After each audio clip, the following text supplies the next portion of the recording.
So since we clearly all know that Valorant is a dying game and their player count is rapidly declining, and also since their player count hasn't been this low since November of 2021, we can clearly see the game is rapidly dying. Surely, right? Surely the game is dead at this fucking point. For years, the Valorant community's been begging Riot for simple, obvious fixes. Nah, that's true. That's true though. Balance changes that make sense. True. A replay system that literally every competitive shooter has. Once again, that's true. And a ranked mode that doesn't feel like a mental breakdown waiting to happen. I mean, yeah, but that's kind of every ranked game mode in every game, but yeah, true. And what do we get instead? Agents that either launch completely busted, Hey, yo. or totally irrelevant stale metas that drag on for months, Only half of that statement is true. and a cash shop that's more predatory than a casino. This isn't just a, oh, Riot could do better kind of situation. This is Riot actively not listening. I mean, while it seems like Riot doesn't listen at all, they do be listening sometimes. It just has to come from the right person, which kind of sucks, but yeah. Because technically they did nerf Tejo, but they definitely don't deserve a fucking pat on the back for this bullshit. They basically made a big bomb into a fucking small bomb. At the end of the day, you're still getting hit by a fucking bomb. While players scream into the void. So today we're diving into why Valorant, a game that started as a shooter with precise gunplay, has somehow become a game about ability spam and overpriced skins. Just since launch, a replay system. CSGO, Rainbow Six Siege, Marvel Rivals, and even Riot's very own League of Legends all have replay systems. You know, there's a ton of good reasons on why they're not releasing the replay system. And by a ton, I mean a ton, dog. But I will admit, that shit should have been in the game by at least last year.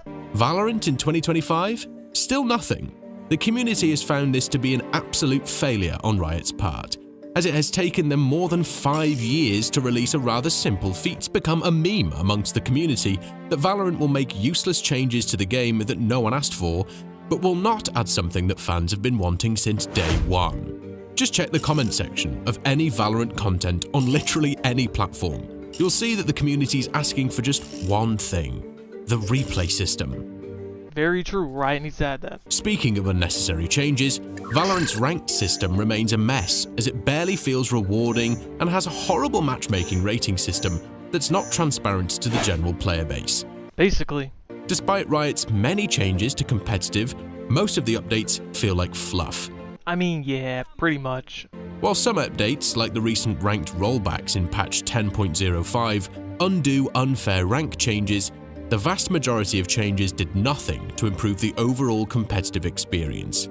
Instead of getting rid of the rampant hacking in the early days, this guy fucking cheating right now. This guy's cheating. Ban him on the spot. And the incessant smurfs in the game, Riot would much rather make changes to the game's UI.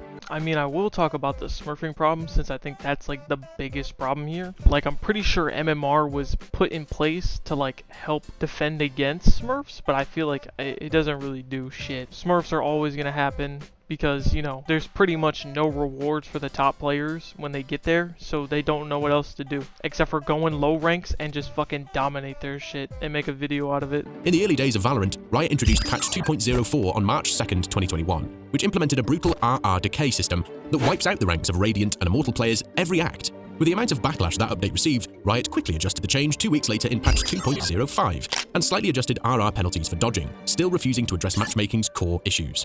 On November 16th, 2021, patch 3.10 was released, and it saw a good change with the removal of restrictions on the same rank if you were playing with a 5-stack.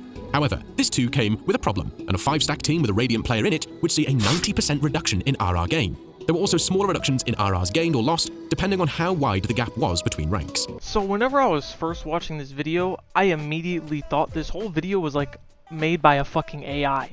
Because, I don't know, it doesn't sound like it's a real person, it's very scripted out, and it seems like it's like, you know, very set up. But I don't know, this part like just kind of took the cake. Even though I do not think it was made by like an AI, at the same time, this is what like convinced me. Because when he was talking about the updates that they made to competitive, I was like, oh yeah, this is cool, right? And then after that, he said, oh, they did a good thing by making you able to 5-stack with a Radiant player. And I was like, okay, where are you going with this? And then he proceeded to say that it was a bad thing that they added a 90% 90% reduction in RR gain. By the way, they give you this reduction when you're queuing with people that are like 2 ranks lower than you. And we're talking about like the Radiant player. Even though there were people that were blatantly taking advantage of being able to 5-stack with fucking 4 bronzes and 1 player in Immortal, and they would push that person to Radiant by boosting him. And then he proceeded to say that it was a bad thing to add a 90% reduction. That's why they had to get rid of that 5-stacking bullshit in the first place. Because people would abuse the system and not use it how it was intended, which would also make Radiant even less of an achievement. And there were tons of streamers and pro players that would be playing and would literally have people that were on their team that should not have been in their game because they were fucking boosted the entire time. And like, oh, I got my little 4 friends to come help me push me to Radiant, and then when I get into the Radiant lobby, I'm gonna throw a streamer's game. Like, what are we talking about? That account I just sent you, that is, I was just sent this account. Okay. Toronto Hoodman. What's this guy doing? 5-stacking. Scroll down to his wins. He went on a big win streak. Oh, Did I go past it? yeah, I think so. Like, just look at some of his games that, like, that, MVP like, 13-4. Yep, here it is. Here he is 5-stacking. Immortal 3. Bronze 2, Immortal 3, Bronze 2, Bronze 1. 5-stacking to get Radiant. How is that in the game? How is that? Stop the patch. Stop the map. Stop the bundle. Pause the game. Turn ranked off. Pause the game. Fix it. Fix it. Something has to be done. Something has to be done. By the way, this was all happening when people were crypto betting on streamers' games. By the way, I got this clip from this guy named T-Dog, who now plays for the Sentinels Qbert Academy. And basically, he was sitting here in a call with this guy and had a fucking gun to his head as he was feeding him information. In GTA, of course, the GTA. Patch 8.03 fixed a minor rounding issue with kills per round in the post-game summary. A meaningless change that had zero impact on actual gameplay, but still made it into the patch notes as if it mattered. Finally, patch 10.01 added rank shield icons, a pointless UI tweak. Bro, this guy called the ranked armor system so you don't lose your rank right after you go into a new one a fucking bug tweak. Literally the whole point of this patch is so, let's say if you were going from Diamond 3 to Ascendant 1, you wouldn't instantly lose a game and drop back to Diamond 3. They try to keep you in that rank for 2 losses before you get knocked back down. And shit like this is making me think that the people that complain about Valorant the most don't even play the fucking game. None of these changed up the rewards that you get from achieving a new rank, nor did they do anything to improve the staleness of the game mode. All they did consistently was add pointless features in ranked and make the game harder to play with friends. I guess he makes an okay point there, mainly the point of adding more shit for playing ranked. I wish there was a lot more they can give you when you play ranked rather than just getting like a little gun buddy or something like that. They also never gave a clear in-game system that shows how the competitive MMR works. You have to go through countless guides online, which are not even published by Riot, to understand how the invisible system works. Other games like Marvel Rivals have visible rating systems, clear progression, and actual incentives like good-looking skins and titles to grind. For Valorant, you get a fancy little gun buddy after hundreds of hours of chipping your life away in the grind. This fucking guy wants a thick-ass jet skin. Valorant also suffers from a stale meta problem. Riot has a frustrating habit of refusing to shake things up, leaving players stuck in repetitive, unfun gameplay cycles. Instead of regular tweaks that keep the game dynamic, we're forced to deal with the same dominant strategies and overplayed agents until Riot finally decides to step in, usually way too late. Alright, now follow me here while I try to explain this shit to you, because you're not wrong, but at the same time, I'm going to show you the reason why they do this. According to them, not me. So basically, each season is timed around the end of Champs. As you can see, they put bullshit updates out and wait until Champs is finally over to start actually updating their game and changing the meta. And as you can see, on August 29th is when they actually started making changes. Here, Breach, Brim, Fade, Gecko, Killjoy, Omen, Sky, Sova, Viper, Astra, Jet,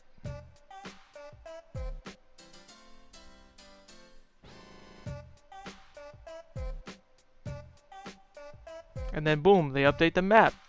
Boom, Breeze is coming back in. Sunset's coming in. They changed the map. Boom, these sites, that site. All of it fucking changes.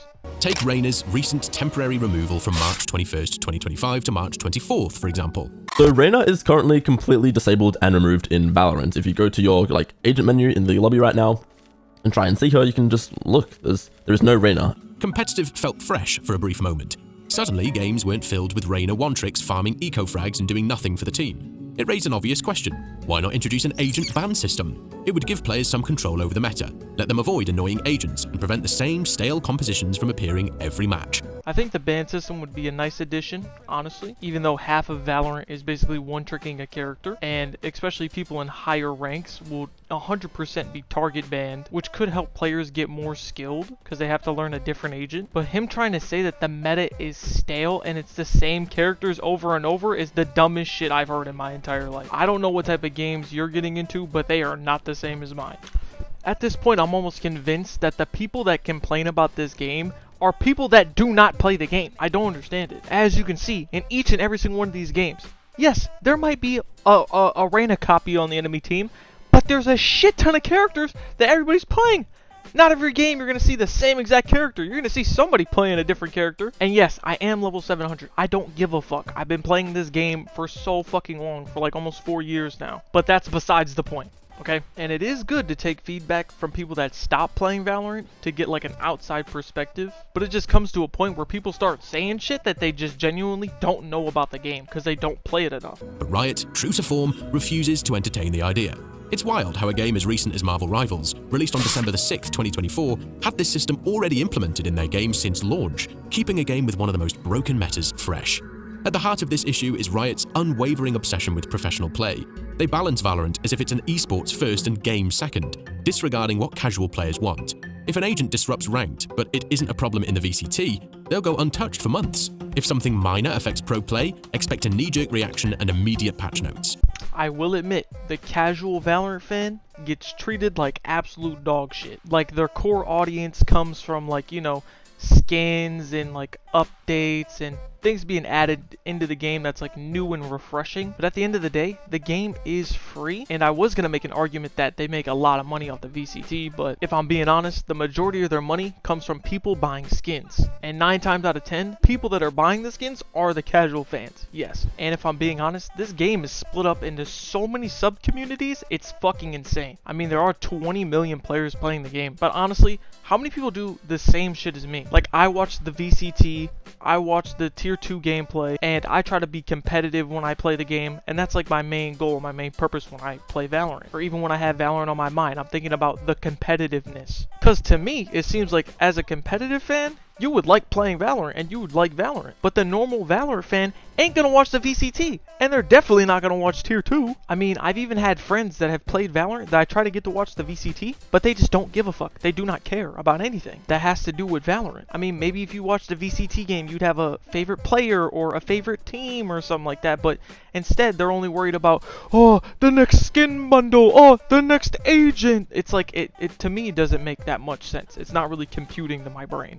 The result, a game that too often feels static and unresponsive to the player base that makes up the majority of its community. While yes, I will admit, from 2024 to now in 2025, even some of 2023, the main thing that's been plaguing Valorant is a lot of ability spam. I will admit that, but you cannot deny the fact that the meta has been ever shifting and changing, specifically when it comes to agents. For example, in 2023, every fucking team had a Jet or a Raze or an Omen. It's all just the same shit back to back to back. People like Phoenix, Sage, Astra, Chamber, all these characters had low pick rates in 2023, even a little bit in 2024, until they started changing all the characters to make them almost all on an even playing field.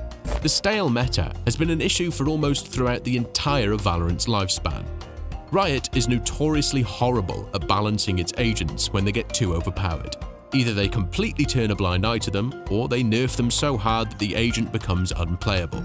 Alright, right here I'm calling cap. Literally, the only thing that made Chamber bad is that he can't fucking teleport halfway across the map. And he just became unplayable, quote unquote, because people stopped playing him. Like today, he's still a good character. People just don't want to play him because there's better characters to really play. Or even like Astra. Yes, they did take away one of her stars, but they gave that shit back to her and she's not bad anymore. You can say that they nerfed Jet by making her fucking dash have to charge up, but I feel like that's more of a balancing thing. They did nerf Killjoy, and they did make her pretty weak, And there are Sentinels that are better than her, but at the same time, she's still good and she's still usable. And just because a character isn't meta doesn't mean that they're not usable or they got nerfed to the ground. They also have a bad rep for changing up agents that need no fixing. You'd think a tactical shooter would have careful, well thought out balancing. But Riot's approach feels like throwing darts at a board while blindfolded. Yoru has never been meta, yet Riot keeps nerfing him like he's dominating every lobby. In patch 3.0 back in June 2021, his blindside cost increased from 200 to 250, and gate crash cooldown increased from 35 to 40 seconds. Now looking at the current season of this VCT, Yoru has been played for 1,474 rounds, which is 30 more than Jet. Now listen, the only problem is, it's the fact that the players that are the best players on the planet currently are not picking him because they don't know how to play him. There's just a big skill gap. That's why sometimes you'll have your best player play a Jet, but then they won't go play Yoru because it's either a skill diff or it's the fact that they're more efficient when they play Jet compared to playing on Yoru. But as you can see, Yoru is the meta because I even see him in my ranked games too a lot more. It's just the fact that people don't catch on or they can't play the character. I mean, look at this shit. You're trying to say this shit isn't meta? Especially for the players that are good enough to play him? In my opinion, I think Yoru is pretty strong. Damn near too strong. But that's just because the way the current meta shifted, he became one of the best agents. And there's people like this that have thousands of hours on the agent that are just the best players. By the way, this same guy has at least 3 accounts in the top 100 Radiant. So take that as you will. Meanwhile, agents who actually needed buffs, like Harbor and ISO, were ignored. Guys, I might have made the wrong video. Please tell me now if I'm beefing with the AI. Literally, I cannot tell. As you can see, they literally buffed ISO. Whether or not you want to debate if it was a really, really good buff or a really bad buff is up for debate. But even something as simple as his suppress is really good. Not meta-defining, but really good. Another example of useless nerfs is Killjoy. Her Nano Swarm was nerfed back in patch 6.08 on April the 25th, 2023, revealing its location and making it significantly easier to destroy. Meanwhile, Cypher's Trapwire has remained untouched despite years of complaints. Killjoy was no longer a joy to play, and Cypher quickly took the throne as the definitive Sentinel. Cypher only received a nerf in patch 9.10 in November of 2024. Now, like I was saying earlier, you gotta be careful with the nerfs that you put on certain characters, because when one character gets nerfed, the other one becomes the meta. So now when it comes to people like Killjoy getting nerfed, they also buffed Cypher right after that, which made Cypher fucking crazy to play against. Even though in the past Cypher was pretty good, he just became the best agent after an update, which made him the meta. And in patch 7.90 after champs, this completely changed the meta. And now everybody's playing Cypher and spamming his trips until they tried to nerf him in patch 8.08, which was on April 30th of 2024. But it didn't really do much. And then they tried nerfing his ass again on November 19th to make it so where when you walk into his trips, they don't instantly go off and reveal you to get you killed. And it might be a little harsh, but in my opinion, I think they should get rid of one of Cypher's trips. Since having 2 trips up takes over so much domain of the map, as seen by characters like Chamber, back when he used to have 2 trips. This is also when Omen was nerfed for no reason. His dark cover smokes now fall to level geometry instead of sticking mid-air. Players never asked for this change, and nobody wanted it, yet Riot pushed it through anyway. I mean, the one-ways were pretty strong, and that's mainly why people would pick Omen over people like Brimstone, but I don't think it was a bad decision. Riot is also horrible at releasing new agents into the game. Every time they introduce a new character, it feels like they're either crank them up to 11 or release them in such a pathetic state that they're dead on arrival. The worst part, once an agent lands in either category, they usually stay there for months, if not years, before Riot finally decides to step in. I'm calling cap on this shit again. When they added Fade into the game, she wasn't that bad. When they added Gecko into the game, he was okay. But the main thing was the fact that his fucking ult was broken because you can pick it back up and use it again with only 7 ult orb. The main thing is they tweaked his blind a little bit to make it a little bit better so it went out faster and it shot faster. Pause. There was a lot of people that thought Deadlock wasn't that bad off launch, even though she was pretty underpowered, but then she had to get a couple of buffs, and now she's not that bad. Agreeably, Harbor was bad off launch, and ISO was a little bit fucking busted off launch, but people like Clove or Vise were not that crazy off launch. They were really good, but people just can't use them, or they don't know how to use them. So I gotta give Riot their credit at least a little bit. But they 100% knew what they were doing when they created Tejo. They knew that they were gonna make this fucking character, and he was gonna be insane, and they still didn't change him before the VCT started. I mean, come on, bro. 2 rockets, a stun, A drone? Fucking missiles that rain down on you? What the fuck were we thinking? And when they do balance things, it's often for the wrong reasons, with casual players left out of the equation entirely. Back when Astra and Chamber were first launched, they were both ridiculously strong. The two of them were meta-defining picks during their primes, and not picking them meant you instantly lost the game.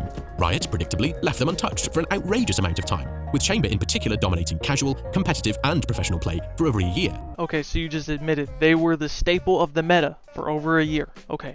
Yet the real devastation came with patch 4.04 in March 2022, where Riot dealt one of the most brutal blows in Valorant's history. Her cooldowns were doubled, her star count was reduced from 5 to 4, and Nebula's cooldown was also significantly increased. Even worse, her stars stopped functioning under certain structures, making her utility far less effective. The changes turned Astra from the game's strongest controller into one of its least picked agents, a fall from grace that showed just how drastically Riot could strip the life out of a once dominant pick. Chamber, once hailed as Valorant's most dominant agent, faced a similar harsh fate. His abilities were revolutionary when introduced, offering unparalleled mobility and lethality. Rendezvous allowed him to take aggressive angles without risk, while his headhunter pistol made him deadly even in eco rounds. His ultimate, Tour de Force, was effectively a supercharged operator, and his trademark traps gave him the power to lock down sights with ease. Chamber quickly became a must-pick, peaking with a 77% pick rate during VCT Masters Copenhagen in July 2022. But Riot, once again, waited far too long to intervene. The nerfs started with patch 5.12 in December 2022, and they were nothing short of debilitating. His teleport range was drastically reduced, making his ability to take aggressive angles much less effective.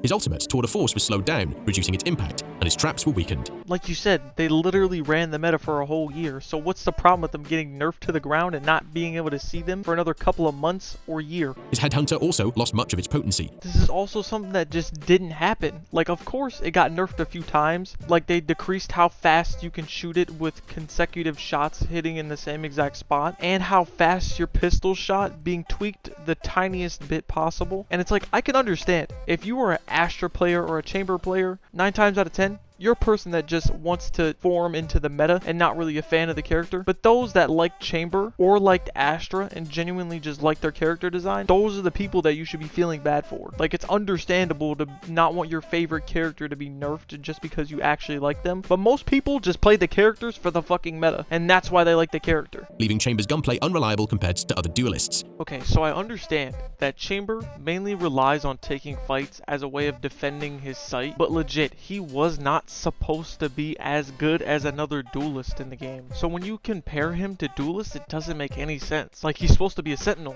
not a duelist. A catastrophic drop in Chamber's pick rate, falling from 77% to just 14.2.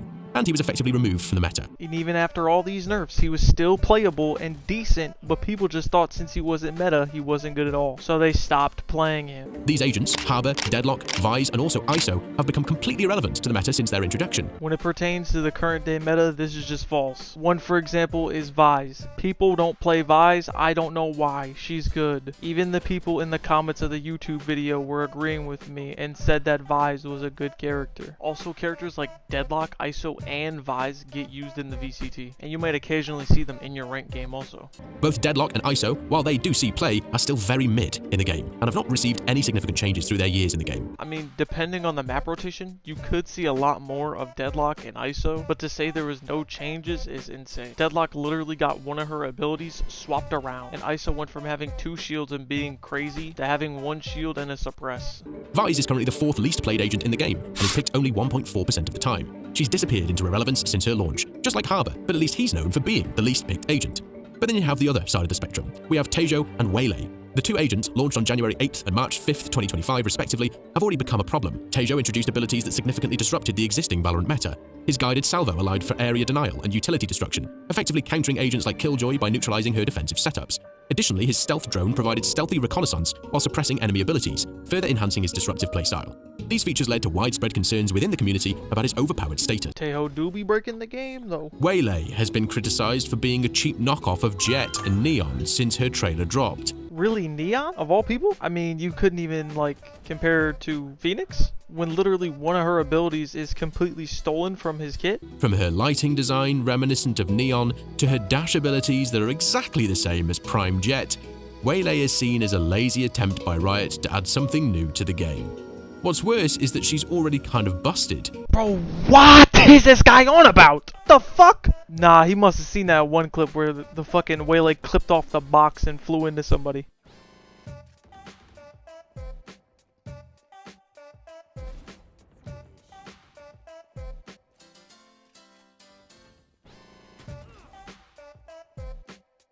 the same fucking clip everybody plays when they call Waylay busted. I mean, not many people play her, so I will have to say that she's pretty mid currently, but busted, I don't know. I don't think busted is the right word to say. I mean, shit, you guys let me know if you think Waylay is busted. Combining Jet and Neon has already led to the creation of an agent that can define the meta just like her predecessors did back in the day. And that's the core problem. Riot doesn't balance Valorant for the players. They balance for esports. If an agent disrupts pro play, they're nerfed immediately, but if an agent's unplayable in ranked, good luck waiting a year for changes. Riot claims they balance for both casual and professional play, but every decision they make proves otherwise. If you're not in the top 0.1% of players or part of Riot's marketing strategy, you simply don't matter. Now, I will say that Valorant is basically alienating its casual audience by not doing whatever they say, especially when there's a really big complaint. But they do only listen and balance things when it comes to things like the VCT. The majority of the time, the casual fan base isn't really getting listened to all that often when it comes to like things that have to deal with gameplay, like a nerf. Since the last update that I could remember that came to the casual fan base was fucking Swift Play, which was released in December of 2022, or even the game mode TDM, which dropped July 27th of 2023, and ever since then there's been nothing, except for skins and characters and maps. The game has steadily shifted towards a model that rewards the use of overpowered kits, rather than individual skill. Abilities like Tejo's stealth drone, or the countless blinding abilities in the game, where the outcome is often determined not by who lands the first shot, but by who can disable or disrupt the other players first. This shift has eroded the game's core mechanics, leaving many to question whether Valorant is still a tactical shooter in the truest sense of the term. Even Valorant's biggest star has shared his opinion on Valorant's state in 2024. Okay, right here is a spot where I might actually start getting tilted, because literally, fucking everybody says nothing until Tenz tells you what's right and what's wrong. It be making me mad, because anything that Tenz pushes, everybody eats it up and takes it as fucking gospel, instead of looking at it for themselves, and literally, nothing will get done to the game, unless you have this man Tenz saying it, and then everybody else hive minds and fucking speaks it to the world. Games here at Riot, but I figured we could also show you some. We're making new games, and this one's different, so... Wait, the line's coming? The line's coming? Project A is our character-based tactical shooter. It's competitive. It has precise gunplay. Okay, precise gunplay. And then you know what precise gunplay looks like in 2025? This is precise gunplay, by the way.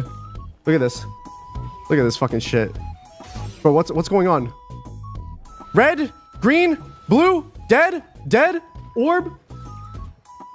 Boom. What? While yes, Tenz is the biggest player and has the biggest voice, I just don't understand why everybody has to play this clip every single time. Because of course we know that Tenz is going to grab an over-exaggerated clip just so he can make his point. Sometimes when you play, it is like this. I will admit. Me personally, I believe that the majority of the time when you play ranked, the people in your lobby won't even use their utility. Half the time they'll just run in and die, or run in without using their utility in general. And the only time you'll see these over-exaggerated moments that Tenz is showing you is in like a pro match where they're actually synced together, or in a higher version of rank. Half the time you will not be getting hit by this, especially if you're in a lower rank. Now to quickly generally speak about the meta. Now I feel like if there was no Tejo and there was less ability spam, it'd be really good. I think the main problem is a lot of agents have a lot of abilities in their kit, so that makes a lot of room for more spam. And by the time the end of the round comes, there shouldn't be 5 different mollies, 5 different missiles and ultimates. I feel like it should come down to a 1v1 with the person and the gun. But from 2024 to 2025, it's been nothing but spam metas. 2024 was more about pinging the bomb and spamming it. Now it's just generally having so much util that you don't need to ping. You could just fucking dump all your util onto the bomb. So yeah, I feel like, in my opinion, the best meta to me, I'm kind of biased, but it was 2023. When the majority of the time, you could spam the bomb with things like utility or even bullets and ping, but at the same time, half of the gunfights came down to people just clutching up and having good, like being smart and being good in engagements. Nowadays, when I watch shit like the VCT, they do a bunch of stupid stuff because they're damn near forced to. They have to push into spawn, they can't really play for the bomb or play for time, and 99% of the time they have to wait for the spam to come out or try to adjust for it, which, like I said, to me is dumb. When you put pressure on the bomb, there shouldn't be that much shit that you have to push through just to be able to defuse the spike. Maybe a few pieces of utility, but not so much that it's like suffocating. At the end of the round, somebody should be dying to a gun, not really to utility. I mean, occasionally utility, but not all the time. One of Valorant's biggest creators, Joel's TV, has also come out recently talking about how repetitive the game has gotten. and that he's quitting the game. I am quitting Valorant. Yeah! Yes, yes, yes! Let's fucking go! Now he can't keep taking advantage of his viewers and telling them to get good crosshair placement. I wasted my time watching his videos for his bullshit advice. But not in the way you think I am. No! Man, fuck! We came so close! No! The way you think I am. I have been playing this game for about 4 years now, and I've done a lot of cool challenges. Just let it be known, there was parts in there about his family and shit. Yeah, I cut all that out. Finally, we've come to the worst thing in Valorant, their horrible monetization. The YouTuber named Mr. Arkham perfectly described the game's monetization scheme in this video. This means that Valorant has already grossed more than $15 billion in 4 years, something that League only managed in 13 years. This is why they will not add anything that will make you as a player happy. Popular game equal more money. Also titled, Valorant Hates Its Community. He called the game predatory and a never-ending money pit. Everything's designed to pressure players into spending, from the overpriced skins to the broken night market. And the worst part, there's no real reward system in place. I mean, people might call me crazy, and people might call me stupid. But, I'm gonna throw an idea out there. I know they just got rid of the loot boxes in one of their games, but I think they should add loot boxes to Valorant. Mainly Hextech chests, where damn near everything is available as long as you have some type of luck. And the more you level up, the more you play, the more you'll earn. But yeah, this whole fucking system of how they make their money is bad to me. Like I said, I don't know why they don't just copy and paste off their original game that they already have. League literally has a battle pass that's good, that puts orbs in it, that gives you another chance to get another skin. So I don't understand why they don't just copy and paste that. I think it's partially your fault because you buy all the skins with that so-called FOMO that literally, I don't know who the fuck, who are they getting with this FOMO shit? Literally, I look at the skin, I'm like, that shit is not that good, and then I go on with my day. It's not like I'm sitting here foaming at the mouth to fucking give a big corporation my money. And really quickly to point out with the Hextech chests, and as you can see, they added it into the game to give the players a reward system. So what I'm saying is,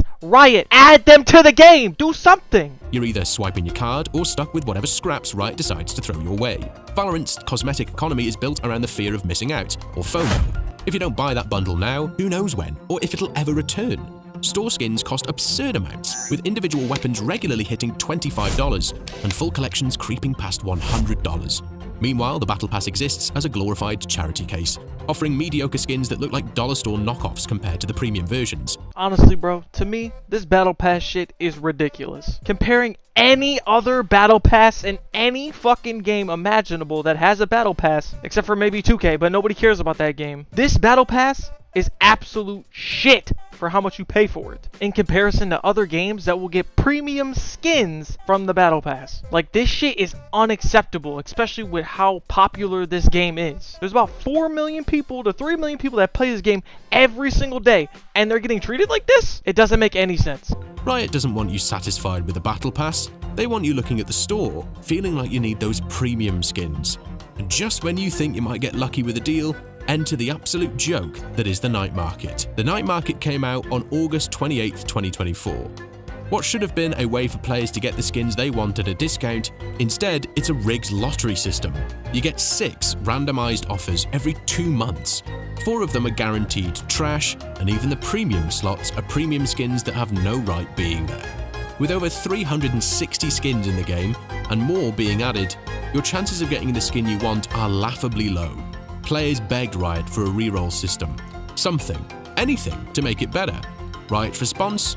Silence. Listen, the night market's dookie. It's never going to be good. At this point, since there's so many bullshit skins, it literally seems like there's no point in even having a night market. Except for like the 1 or 2 people that might get a skin that they are okay with buying. Other than that, there's literally no point. In conclusion, Valorant is not the best game. I always thought of Valorant as one of the games that was the best of the worst. Like literally, what other game am I going to be able to play that'll even give me the slightest bit of enjoyment after playing them for like a fucking week straight? So it's either try to play Valorant and get better at the game, or you go play a game for a week and then you're tired of it, or they ruin the game somehow. Like I used to play Call of Duty, they've been ruined that game. I used to like playing Overwatch, they ruined that game too. And out of all the games that are quote unquote bad, I feel like out of all of them, Valorant is one of the games that I said the best of the worst of the bunch. It still has its problems, but at the same time, it could be a lot worse. But this is not an excuse for them. They need to update their game and make their shit better. There's still a shit ton of problems with the game that I don't agree with. Like I said, the night market is buns. I think the MMR system is kind of stupid at times, especially since my diamond lobbies are still somewhat higher in MMR and I play people that are almost the same skill level as me or could be possibly better than me. Even though I know a regular diamond player doesn't play like them because they miss out on the smallest shit ever, which makes them worse. Or even the fact that they don't even reward you half the time when you're trying to play ranked. It's literally like, oh, you get the icon, you win the game, and that's it. Like I said, I might be too egregious by saying things like loot boxes and shit like that, but a game like League of Legends, which is like its parent company game, I like the Hextech chests in League.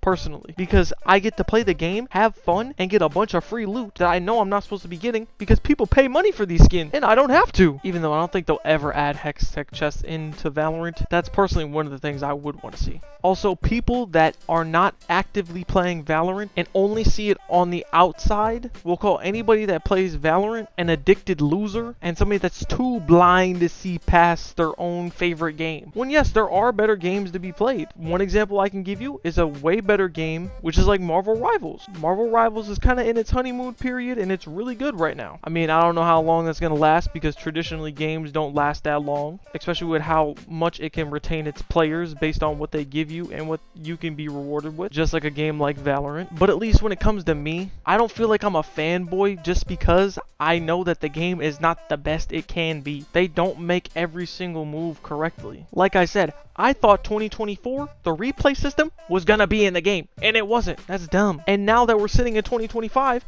they still don't have anything to reward the casual players whatsoever, which I also think is a flaw. So in total, I think Valorant is mid, and people that do not play the game, I think their opinion should be valued damn near almost as lesser, especially when it specifically comes to things like meta, because if you don't play the game, you don't know how the meta is, and you don't even know how the game feels to play in that meta. You're just looking on the outside of the box that you're trying to critique. And please, I have nothing against Tenz, but everybody do not jump on the bandwagon as soon as Tenz says something. Everybody wants to show the same exact clip of where, oh, ability spam here, ability spam there, and then everybody's like, oh, Tenz be tweeting, oh, my eyes have been recalibrated to be able to see colors now because Valorant. That shit is dumb to me. Alright, last thing before I go. This video is now moved past 36 minutes. If you have somehow made it this far in the video, I would like to start by saying thank you. I don't know how the fuck you managed to make it this far, but you're here now. But I would assume literally 0 people are here. The last thing I'd like to say before I go is literally I get paid nothing off this video. $0 fucking dollars, which means that this is strictly for the love of the game. Somebody like WestJet or something like that can actually make money off a video like this, but me, I have fucking 47 subscribers. I need at least 1,000 and 4,000 watch hours. So literally, this is coming from my heart. Actually, I don't give a fuck if I get paid off this video. The only reason I'm saying that is because I wanted to ask you to please subscribe. That's all I want. I don't give a fuck. Just please subscribe. I gotta turn on no bell, no like, no nothing. Just subscribe. Simply, that's it. Leave my fucking channel dead in the water. That's all I want. I don't want 1,000. I just want people to subscribe. Please. I'm begging you. I've been working on this video for literally 12 hours. So thank you if you watched it, but at the same time, please, the only thing I'm asking for you to do is subscribe. Alright, I'll see you later. Peace.